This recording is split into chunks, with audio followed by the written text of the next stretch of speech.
আপনি কথা না শুনলে হবে না, আপনাদের দুঃখ আমরা সবাই বুঝি মা, একটু শোনেন।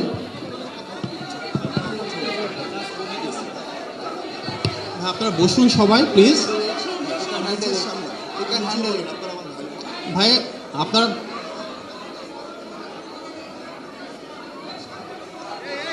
প্রিয় ভাইয়েরা বোনেরা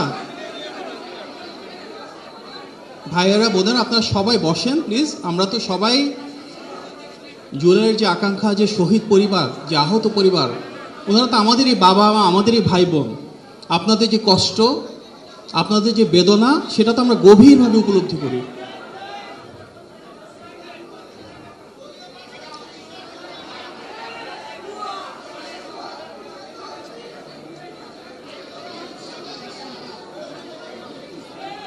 পরিবারে রয়েছেন আপনারা, যারা আহত রয়েছেন, আপনারা তো আমাদেরই ভাই, আমাদেরই বোন। যারা বৃদ্ধ অবস্থায় রয়েছেন, আপনারা আমাদের বাবা মায়ের মতন। আপনারা আস্থা রাখুন, যে জুলাই গণ অভ্যুত্থান হয়েছে সেখানে যারা শহীদ, তাদের প্রত্যেকের অবশ্যই তো আমরা বিচার সুনিশ্চিত করব। সেই পথযাত্রা আমরা রয়েছি। আমরা ইনশাল্লাহ সবাই মিলে এই দেশটাকে গড়ে তুলব সামনের দিকে। আমরা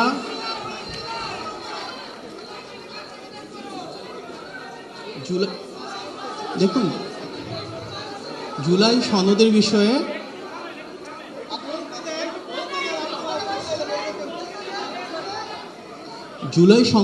তো আমরা নির্বাচনে দেখেছি যে বিএনপির থেকে আমরা বলেছিলাম অবশ্যই আমরা হ্যাঁ ভোট দিব, এবং যেভাবে স্বাক্ষরিত হয়েছে অবশ্যই আমরা জুলাই সনদ বাস্তবায়ন করব, অবশ্যই করব। জুলাই সনদের আকাঙ্ক্ষাকে আমরা ধারণ করি।